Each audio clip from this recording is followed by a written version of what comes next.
बिहार के साधारण परिवार में जन्मा लड़का जिसने दुनिया को यह सिखाया कि राजनीति सिर्फ हार जीत का माध्यम नहीं बल्कि बदलाव की गहरी भाषा भी हो सकती है। ये कहानी जो है प्रशांत किशोर की।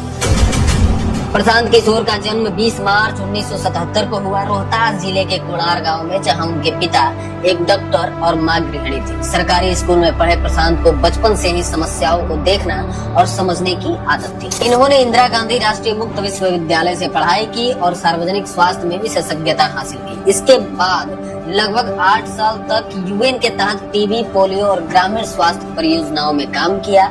इसी दौरान उन्होंने डेटा संग्रह, विश्लेषण और स्थानीय समुदायों से जुड़ने की कला सीखी, जो बाद में चुनावी रणनीति में अहम साबित हुई। 2012 में गुजरात विधानसभा चुनाव में प्रशांत किशोर ने नरेंद्र मोदी के लिए रणनीति तैयार की, जिससे उनकी पॉलिटिकल दुनिया में एंट्री हुई।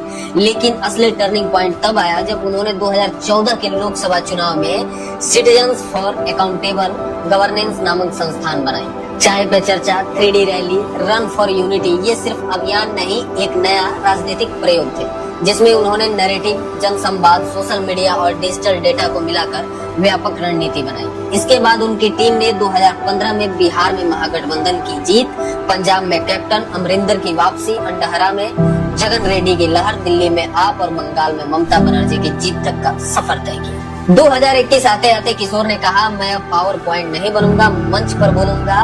उनकी इस फैसले का पहला झलक मिला जब जन सुराज अभियान शुरू हुआ। 2022 शुरू करते हुए यह पदयात्रा 3500 किलोमीटर में फैली, 5000 से ज्यादा गांवों तक पहुंची। 2 अक्टूबर 2024 को उन्होंने जन सुराज पार्टी की नींव रखी और चुनाव चिन्ह में स्कूल बैग को चुना। संदेश स्पष्ट था, न्यू एरा, लोक शिक्षा, रोजगार और पारदर्शिता का।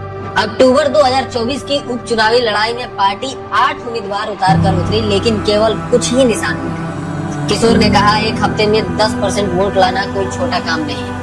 यह उनके लिए एक शुरुआती सीख थी। फिर बिहार बदलाव यात्रा शुरू हुई।